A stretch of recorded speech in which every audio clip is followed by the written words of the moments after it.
많은 숫자는 아니지만 하나님이 부르신 사람들 이곳에 모여 있습니다. 서로 사랑하게 하시고 서로 섬기게 하시고 서로 이해하게 하시며 하나님 서로 품으면서 하나님 나라를 배워가는 은혜가 넘쳐나게 하여 주시옵소서. 저희에게 하나님 함께 믿음 생활할 수 있는 교우들 허락하여 주시고 하나님 또 이렇게 말씀 나누게 하셔서 감사합니다. 오늘 말씀을 통해서 주님의 뜻 깨닫게 하시고 믿음의 깊이 가운데 또한 자유함을 누리게 하여 주시옵소서. 오늘 우리에게 주실 은혜를 사모합니다. 예수님의 이름으로 기도드립니다. 여러분에게 아주 중요한 질문 하나 드리겠습니다. 여러분은 왜 예수님을 믿으십니까? 이 질문에 대한 답을 지금 여러분이 하실 필요는 없습니다. 그러나 여러분들이 신앙생활하면서 여러분 자신에게 늘 끊임없이 질문해 보시기를 바랍니다. 고민해 보시기를 바랍니다. 나는 왜 예수를 믿고 있는가? 유대 사회에 예수라는 청년이 나타났습니다. 나사렛 출신인 목수인 그는 병자를 고치고 심지어 죽은 자도 살렸습니다.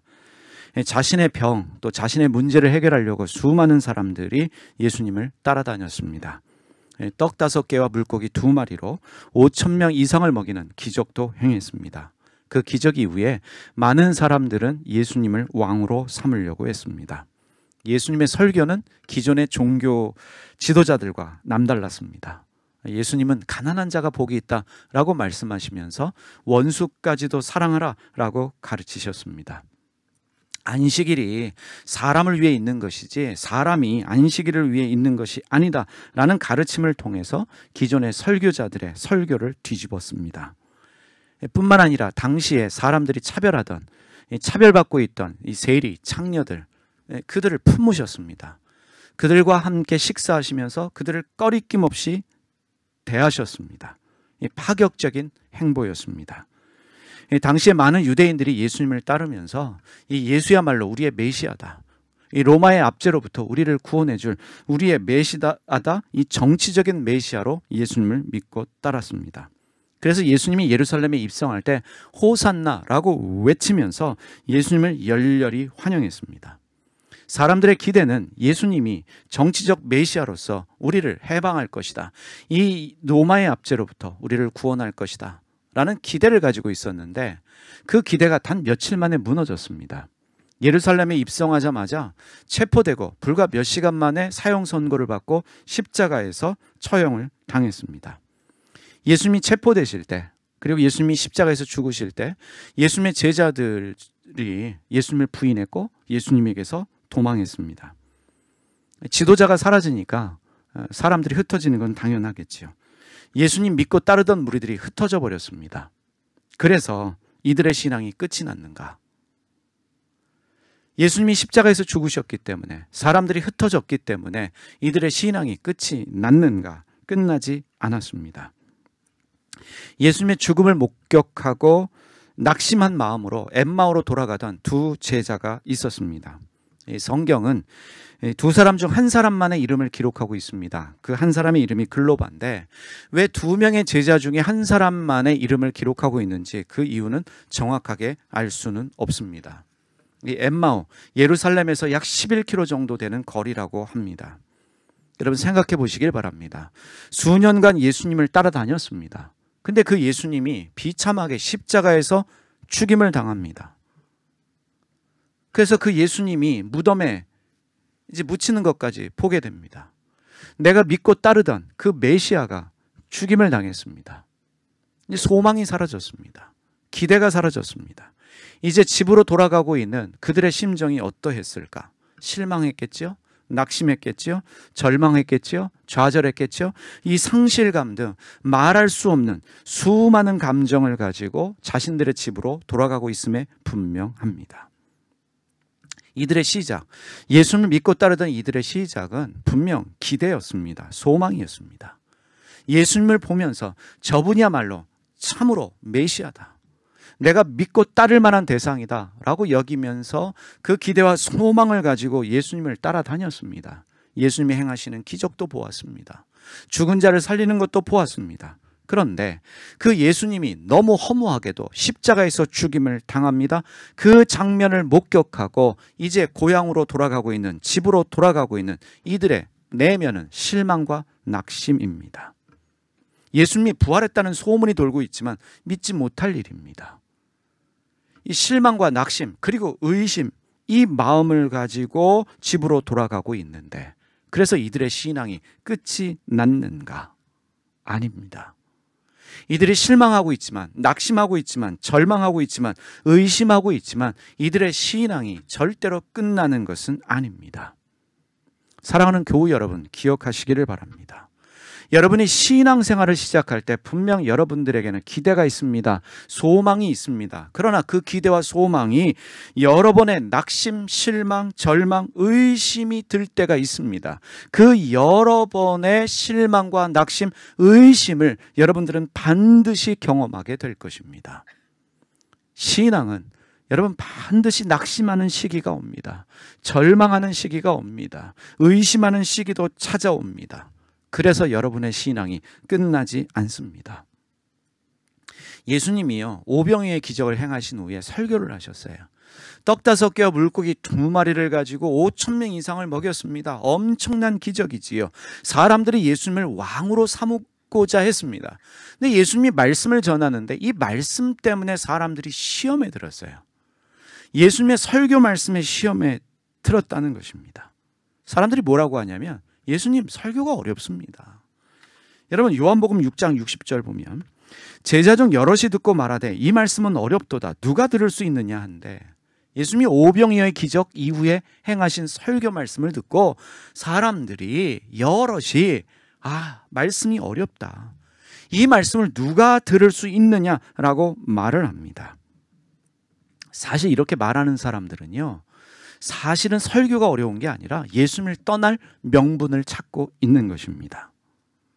그들이 예수님을 떠날 핑곗거리로 삼은 것이 무엇이냐면 바로 설교였어요. 여러분, 사람들이 교회를 떠날 때 제일 많이 하는 말이 뭔지 아세요? 내가 이 교회를 떠날 명분을 찾을 때 하는 첫 번째 말이 뭐냐면 설교가 어렵다고 그래요. 설교가 귀에 안 들린대요. 맞는 얘기예요. 설교가 귀에 안 들리면 떠나는 게 당연합니다. 설교가 이해되지 않으면 그 교회에서 신앙생활 어려워요. 떠나는 게 당연하지요. 그러나 정말 은혜가 되지 않을까, 정말 어려운가 라는 질문을 던질 수밖에 없습니다. 이들은 예수님을 떠나려고 합니다. 더 이상 따라다니고 싶은 마음이 없습니다. 왜냐하면 자신들이 기대했던 예수가 아니기 때문에 그래요. 오병이어의 기적 이후에 예수님을 왕으로 삼고자 했지만 예수님은 왕이 되고 싶은 마음이 없습니다. 사람들에 의해서 왕이 되고 싶은 마음이 없어요. 사람들이 원하던 예수는 왕으로 우리가 만들 때 왕이 되어서 우리를 해방해 줄 정치적인 메시아였지만, 예수님은 그러한 사람들이 원하는 그러한 신 되고 싶지 않았습니다.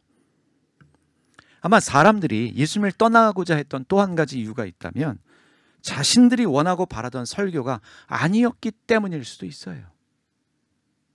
내가 원하는 설교가 아닌데, 내가 바라는 설교가 아닌데, 그래서 이 설교를 핑계 삼아 떠나고자 했던 그 이유가 있을 수도 있다는 것입니다. 그래서 내세운 것이 예수님의 설교가 어렵습니다, 예수님 설교가 듣기 힘듭니다 라고 말하면서 예수님을 떠나려고 합니다.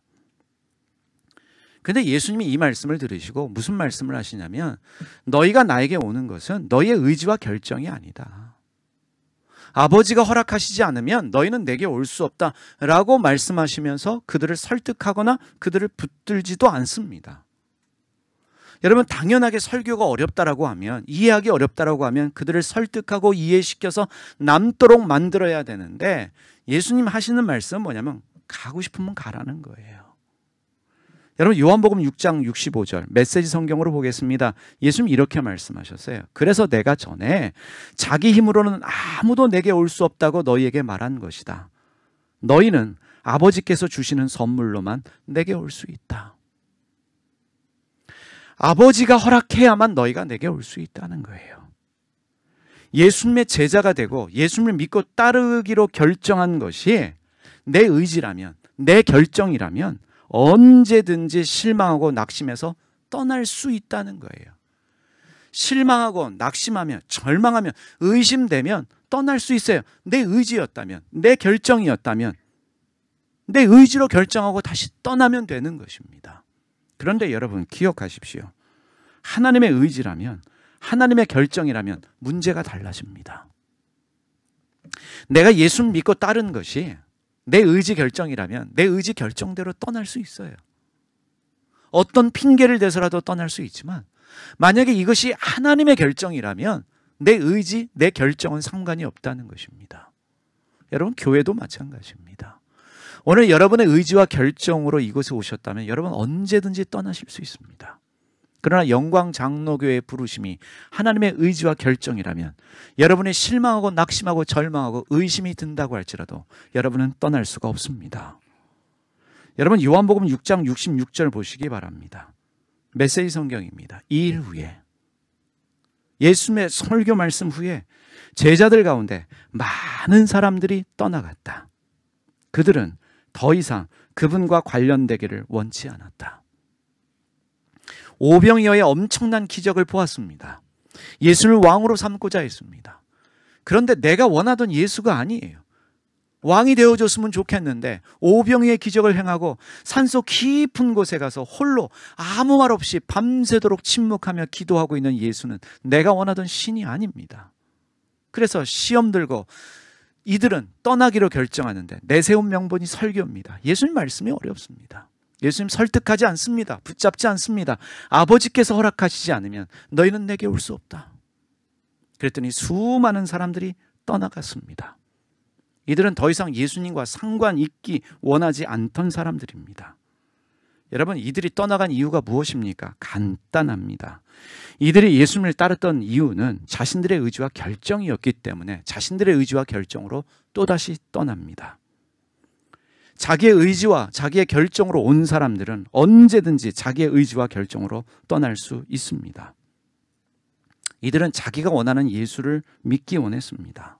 뿐만 아니라 내가 원하는 설교 말씀만 듣기를 원했습니다. 나를 만족시켜 줄 만한, 나를 기쁘게 할 만한 말씀을 기대하며 그러한 말씀 듣기를 원했는데 내가 원하는 말씀이 아니에요. 내가 원하는 설교가 아니에요. 그들은 떠납니다. 여러분, 내가 결정하고 내 의지로 뭔가를 행한 사람은 언제든지 내 의지와 결정으로 떠날 수 있다는 것입니다. 그런데 신앙이라고 하는 것은 절대로 여러분의 의지와 결정이 아닙니다. 예수 믿는 여러분, 여러분들이 믿은 것이 아닙니다. 하나님이 여러분을 택하여 주셨습니다. 여러분들이 교회 나오기로 결정한 것이 아니라 하나님이 여기로 인도하신 줄 믿습니다. 하나님이 나를 택하셔서 부르셔서 나를 구원하신 거예요. 내가 신앙을 버리고 싶어서 버리고 가지고 싶어서 가지는 게 아니라는 것입니다. 오늘 여러분들이 가지신 신앙은 내가 믿기로 결정해서 오늘 믿는 것도 아니고요. 내가 이제 더 이상 예수 안 믿을 거야 해서 버리고 싶어서 신앙을 버릴 수 있는 것이 아니라는 것입니다. 여러분들이 아무리 낙심하고 절망해도 아무리 의심이 들어도 여러분은 떠날 수가 없습니다. 믿음의 자리에서 여러분이 떠날 수가 없습니다. 왠지 아십니까? 하나님이 여러분을 예정하셨기 때문입니다.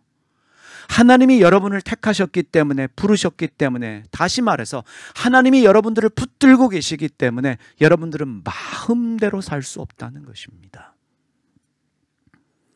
여러분, 시몬 베드로를 비롯한 다른 제자들은 예수님을 떠나지 않아요. 많은 제자들이 예수님을 떠났지만, 여러분 요한복음 6장 67절과 68절 보세요. 예수께서 12제자에게 이르시되 너희도 가려느냐. 예수님이 제자들에게 물었어요. 너희도 가려느냐? 그때 시몬 베드로가 이런 말을 합니다. 주여, 영생의 말씀이 주께 있사오니 우리가 누구에게로 가오리까? 여러분, 베드로가 위대한 고백을 합니다. 생명의 말씀이 여기 있는데 우리가 어디로 가겠습니까? 그런데 여러분, 이렇게 예수님께 남기로 결정한 이 제자들의 결정은 이들의 결정이 아닙니다. 하나님이 이들을 택하셨기 때문에 이들이 떠날 수 없습니다. 베드로가 영생의 말씀이 여기 있습니다라고 했던 이 베드로의 고백도 베드로의 고백이 아닙니다. 전적인 하나님의 붙드심입니다. 하나님의 은혜예요. 여러분, 하나님이 택하셨다면 어떠한 상황에서도 하나님이 책임지심을 믿으시기를 바랍니다.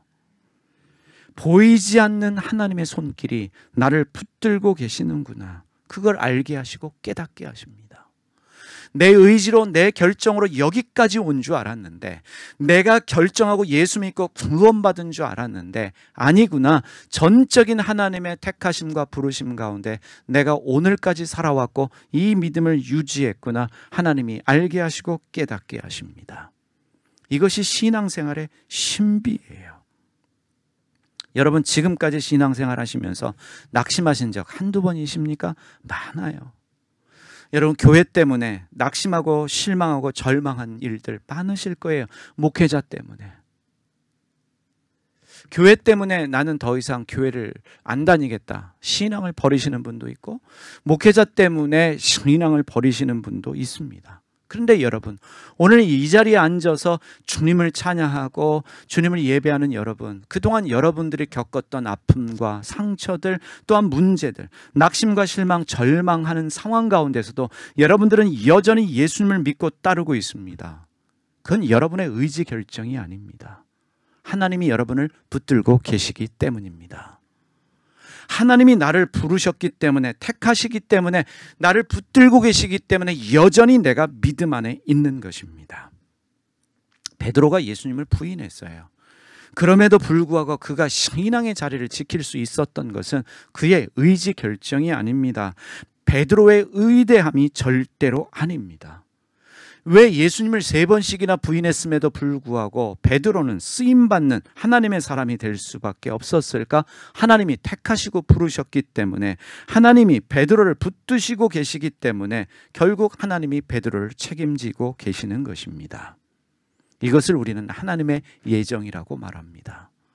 여러분, 예정은 다른 것이 아닙니다. 하나님이 택하셨기 때문에 하나님이 끝까지 책임지십니다. 이걸 다른 말로 우리는 하나님의 은혜라고 이야기합니다. 은혜, 카리스라고 하는 건 나를 붙들고 계시는 하나님의 힘입니다. 나를 변화시키시는 하나님의 힘, 결국은 구원의 완성을 이루시는 하나님의 힘이 카리스예요. 여러분, 엠마오로 돌아가고 있는 이 두 제자를 생각해 보시기를 바랍니다. 예수님의 설교 때문에 수많은 사람들이 떠났을 때 이들은 예수님의 제자로 남았어요. 이 엠마오로 가고 있는 이 두 제자, 이름은 정확하게 할 수 없지만 한 사람의 이름이 글로바라는 건 알지만, 수많은 사람들이 예수님의 설교 때문에 떠나갈 때 이들은 예수님 앞에 있었습니다. 그들이 예수님의 제자로 남았던 것은 전적인 하나님의 은혜이지요. 그런데 이들의 결국이 무엇입니까? 예수님의 십자가의 죽음을 목격하고 그리고 낙심과 절망 가운데 엠마오로 돌아가요. 근데 이 사람들이 예수님 십자가 죽음 이후에 곧바로 엠마오로 돌아가는 것이 아니라 3일이나 머물렀어요. 예수님 죽음 이후에 3일 동안 머물고, 그리고 나서 예수님 부활하신 그날 엠마오로 돌아가고 있습니다. 오늘 우리가 읽은 누가복음 24장 13절에서 15절 말씀, 그날에 그들 중 둘이 예루살렘에서 25리 되는 엠마오라 하는 마을로 가면서 11km 정도 되는데, 그렇죠? 이 모든 된 일을 서로 이야기하더라. 그들이 서로 이야기하며 문의할 때, 자, 예수께서 가까이 이르러 그들과 동행하시나. 이게 참 중요한 표현입니다. 예수께서 가까이 이르러 그들과 동행하시나. 여기에 밑줄을 치실 수 있다면 밑줄을 쳐두시길 바랍니다. 예수님의 부활을 믿지 못하고 낙심하고 절망해서 엠마오로 돌아가는 두 제자에게 부활하신 당일날 예수님이 이 무명의 2명의 제자에게 찾아오셨습니다.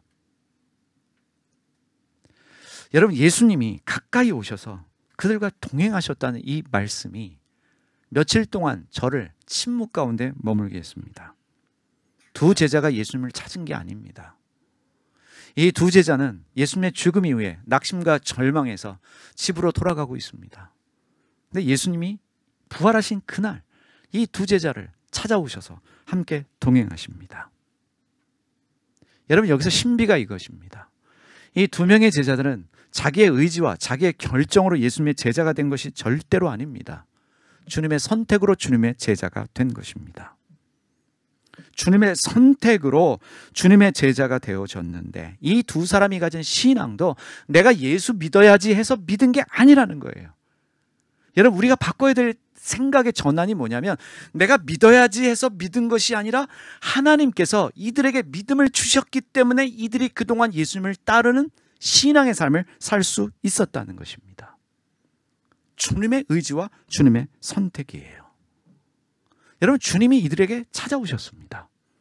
부활하신 당일날 이 무명의 2명의 제자에게 가까이 오셔서 동행하고 계십니다. 사랑하는 교회 여러분, 하나님은 택하신 자를 끝까지 책임지십니다. 여러분을, 저를 끝까지 책임지실 줄 믿습니다. 영광장로교회를 주님이 끝까지 책임지실 줄 믿습니다. 베드로만 책임지시는 게 아니에요. 주님이 베드로만 회복시키시고 베드로만 책임지시는 게 아니라 이름이 알려지지 않은 이 무명의 제자들에게까지 관심을 가지시면서 부활하신 당일날 엠마오로 돌아가고 있는 낙심과 절망과 의심 가운데 있는 이 제자들에게 오셔서 동행하고 있는 이 주님을 보시길 바랍니다. 무슨 말입니까? 여러분, 내가 별 볼 일 없는 사람이라고 할지라도 주님은 관심이 있으십니다. 나 같은 별 볼 일 없는 사람에게도 주님이 찾아오셔서 동행하신다는 말씀이에요. 여러분, 신앙이라고 하는 건요, 내가 주님을 찾는 사건이 아니라 주님이 나를 찾아오시는 사건입니다. 우리가 그동안 신앙생활을 어떻게 했냐면 내가 주님을 찾는 거예요. 그래서 만나야 되는 거예요. 그렇게 배웠고 그렇게 신앙생활 하다 보니까 소리 질러야 하고 밤을 지새워야 하고 금식 기도해야 하고 40일 100일 작정 기도를 해야 돼요. 그래야 하나님이 나를 만나 주신다. 그런 오해 속에 살고 있습니다. 여러분, 내가 주님을 만나기 위해 애를 쓰는 게 신앙이 아니라 주님이 나를 찾아오십니다. 내가 예수를 만난 사건이 신앙이 아니라 예수님이 나를 만나 주신 사건이 신앙이에요.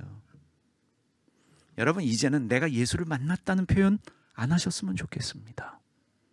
여러분의 노력과 열심으로 여러분이 예수님을 만난 것이 아니라 예수님이 나를 만나 주셨어요. 나같이 별 볼 일 없는 피조물을 주님이 만나 주셨어요. 찾아오셨어요. 예수님이 엠마오로 돌아가는 2 제자에게 오셔서 동행하셨습니다. 아주 중요한 부분입니다. 여러분, 예수님이 제자들에게 찾아오셔서 이 무명의 2명의 제자와 함께 동행하십니다.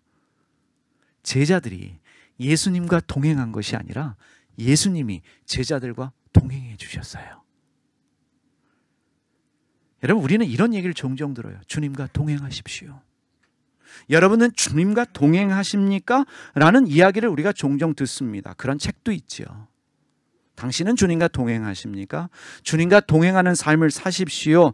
다 맞는 말 같지만 여러분, 신앙은요, 내 의지와 결정으로 주님과 동행하는 것이 절대로 아닙니다.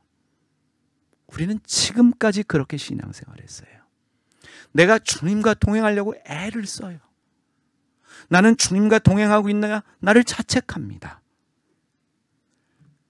내가 성경 읽으면 주님과 동행하는 것 같고, 내가 기도하면 주님과 함께하는 것 같고, 오늘 기도도 안 하고 화도 내고 낙심 절망 가운데 의심하고 있으니 나는 주님과 동행하지 않았구나.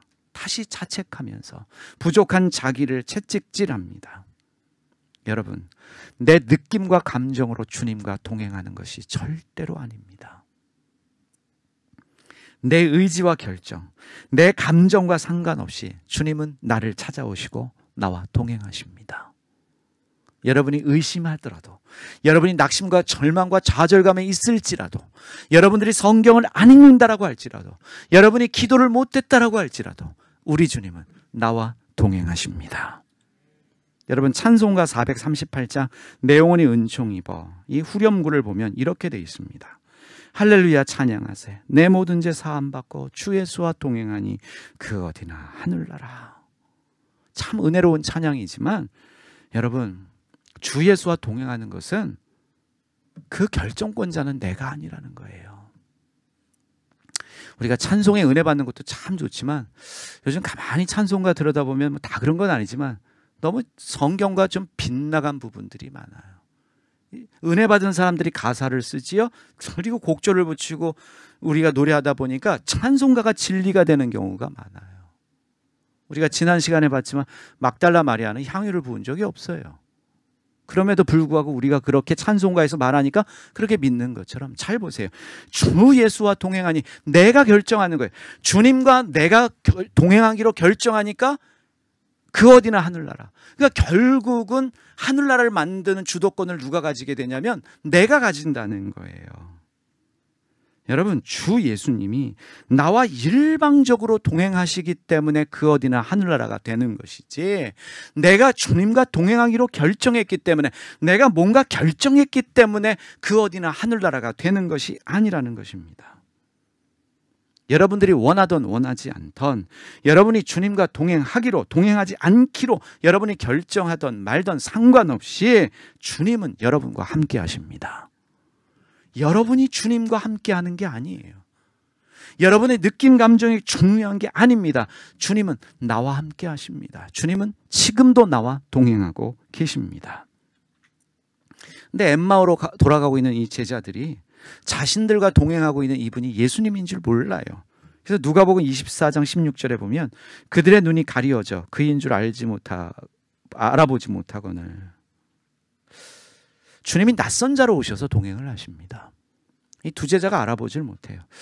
예수님이 물론 부활하셨기 때문일 수도 있지만 예수님의 얼굴이 본 모습이 변화되지는 않으신 거거든요. 근데 알아보지를 못해요. 근데 뭐라고 말씀하냐면 눈이 가리워져 있다라고 말씀합니다. 영적인 눈이 안 띄인 거죠. 근데 여러분, 중요한 건 여기에 있습니다. 주님을 알아보지 못한다고 주님이 책망하지 않으셔요. 나를 알아보지 못한다. 왜 나를 알아보지 못하느냐? 책망하지 않으십니다. 여러분, 여기서 우리가 깨닫는 게 뭔지 아십니다? 뭔지 아셔요? 알지 못하면 알게 하시고 알아보지 못하면 알아보게 하십니다. 이게 신앙이에요.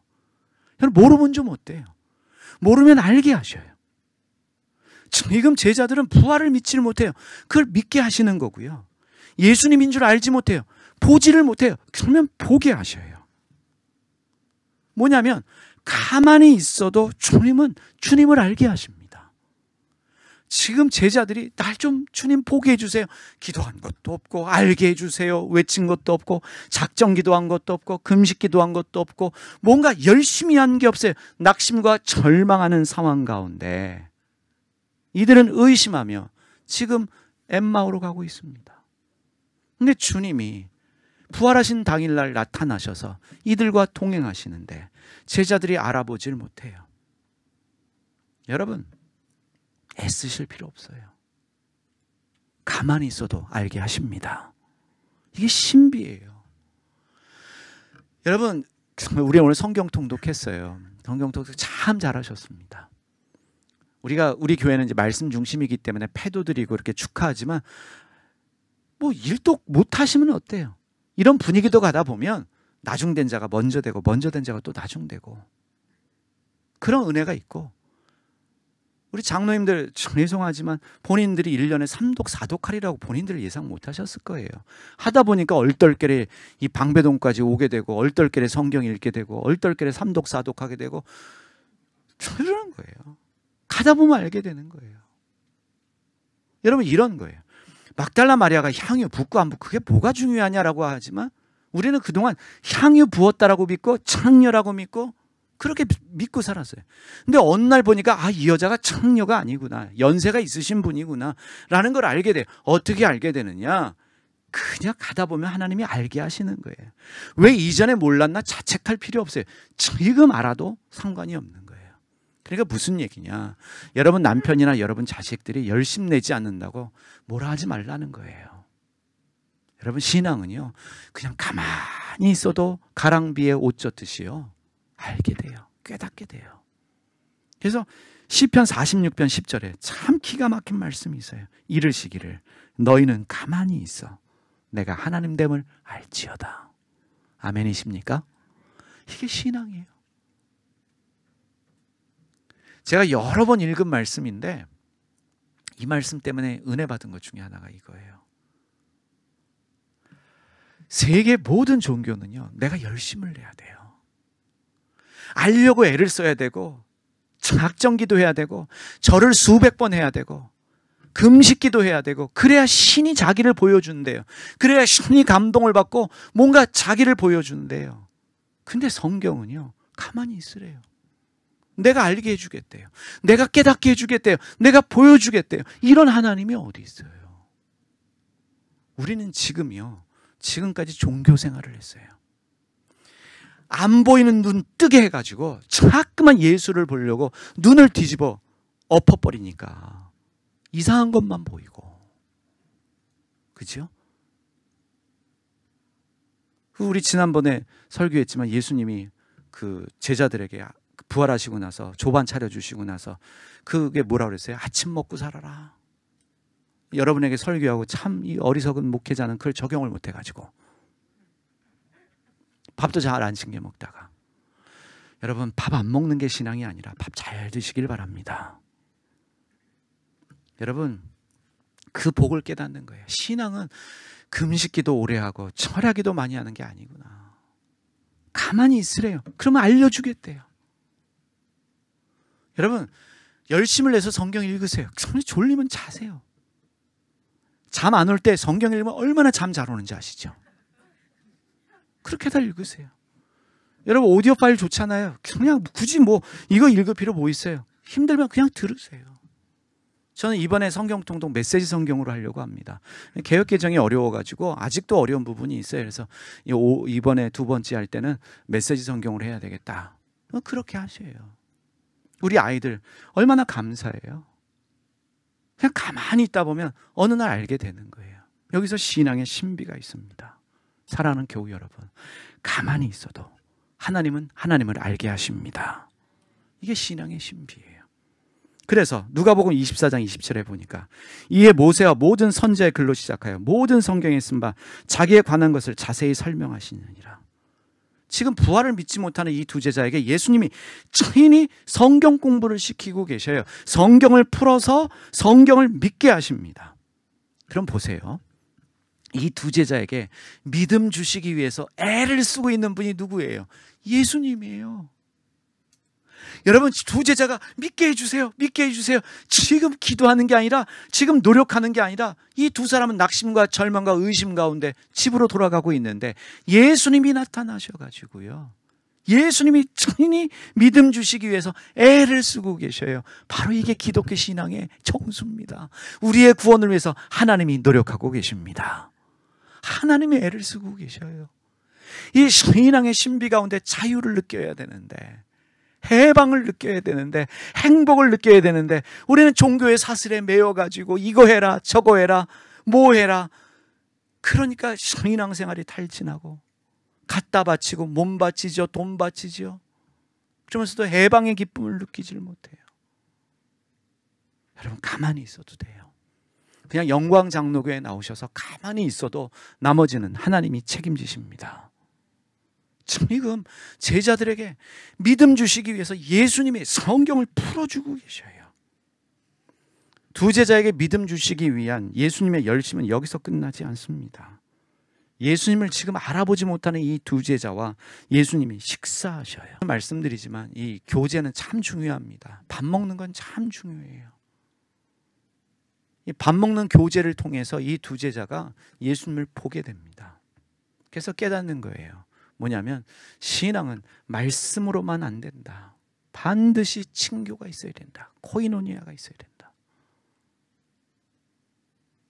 밥 먹으면서 이들이 영적인 눈이 열려요. 그래서 예수님인 줄 알게 됩니다. 여러분 진짜 예수를 어디서 만날까요? 우리가 이런 예배 말씀을 통해서 예수님 만나지만 우리 성도와의 친교를 통해서도, 식사교제를 통해서도 만나게 될 줄 믿습니다. 그래서 우리 교회에 주신 축복이에요. 저는 개인적인 바람이 이제 교회를 옮기게 되면 한 층은 정말 근사한 식당이 나왔으면 좋겠어요. 그래서 우리 남자 집사님들이 뭐 성도들이 이제 많이 모인다는 전제하에 나름대로 꿈꿔요. 하실 분들이 많은 것 같아요. 그래서 제 상상이에요.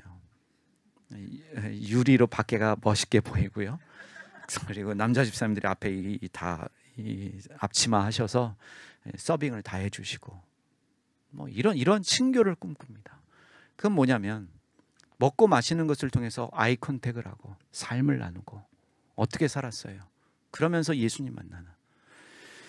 여러분 누가복음 24장 30절 31절 보세요. 그들과 함께 음식 잡수실 때 떡을 가지사 축사하시고 떼어 그들에게 주시니 그들이 뭐가 맑아져? 눈이 밝아져. 그인 줄 알아보더니 예수는 그들에게 보이지 아니하시는지라. 예수님 할 일을 하셨어요. 그건 뭐예요? 부활하신 자기를 보여주신 거예요. 결국은 보게 하셨어요. 이들이 보려고 애를 쓴 게 아니라 예수님이 보여주셨어요. 오늘 여러분들 모르는 것 너무 많아요. 누가 알게 하십니까? 예수님이 알게 하십니다. 여러분 보고 싶은 것 너무 많아요. 신앙적으로 체험하고 싶은 것 너무 많아요. 여러분 애쓰실 필요 없어요. 때가 되면 주님이 보여주시고 알게 하시고 깨닫게 하십니다. 여러분이 신앙생활 하다 보면 힘들 때가 있습니다. 절망하고 낙심하고 포기하고 싶을 때 있어요. 근데 그때마다 잊지 마십시오. 주님이 나를 택하셨다. 주님이 나를 부르셨다. 그리고 영광장로교회 여러분들이 우리가 신앙생활 하려면 반드시 교회가 있어야 되잖아요. 이 교회 부르심도 확신하십시오. 내가 왜 1시간, 2시간 걸리는 거리까지 와서 신앙생활하고 있는가. 지금 뭐 안양에서도 오고 있고 뭐 이러다가는 기도해요. 주님 뭐 전국에서 동서남북에서 모이게 해주십시오 라고 하면 이제 교회를 어디로 가야 될지 이제 혼돈에 빠질 때도 있을지도 모르겠어요. 그러면 여러분 전제로 여러분들 11조 하는 거 그 쉬운 거 아니에요. 내가 왜 이 교회에 11조를 하고, 물론 주님께 하는 거죠. 내가 왜 1시간 2시간씩 걸려서 여기서 신앙생활 하나? 목사 때문에? 아니요. 장로님 때문에? 아니요. 누구누구 때문에? 아니요.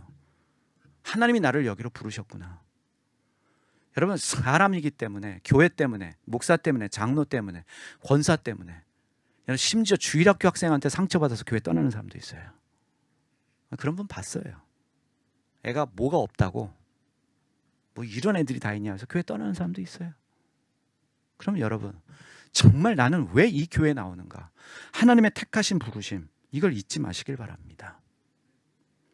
나의 선택과 나의 의지가 신앙이 아니라 주님의 선택과 의지가 신앙이다. 그건 뭐냐? 주님이 나를 끝까지 책임지신다.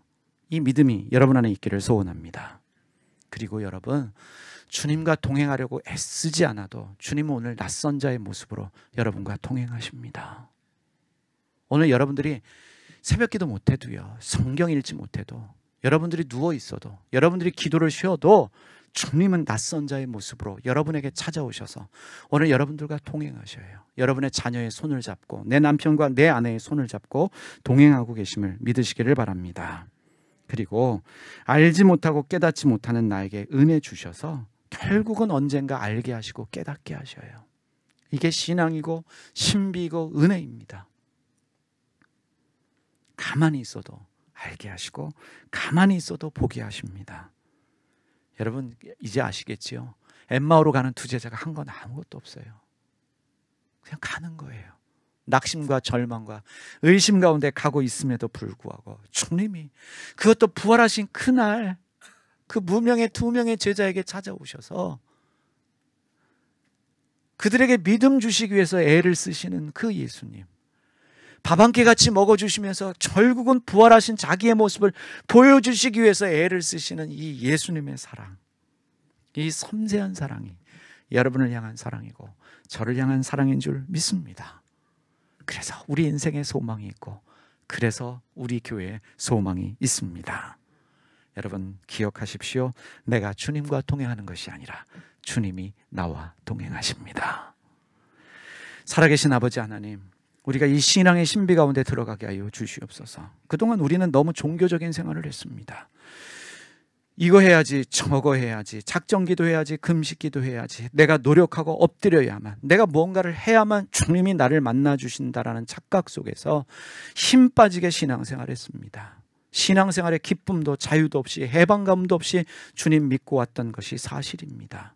낙심과 절망 가운데 엠마오로 돌아가고 있는 이 두 제자, 부활하신 그날 찾아오셔서 그 두 제자와 동행하시며 함께 식사하시면서 성경을 풀어주시고 결국은 부활하신 그 모습을 보게 하신 그 예수님의 열심, 주님의 헌신이 우리를 향한 섬세한 사랑인 줄 알게 하여 주시옵소서.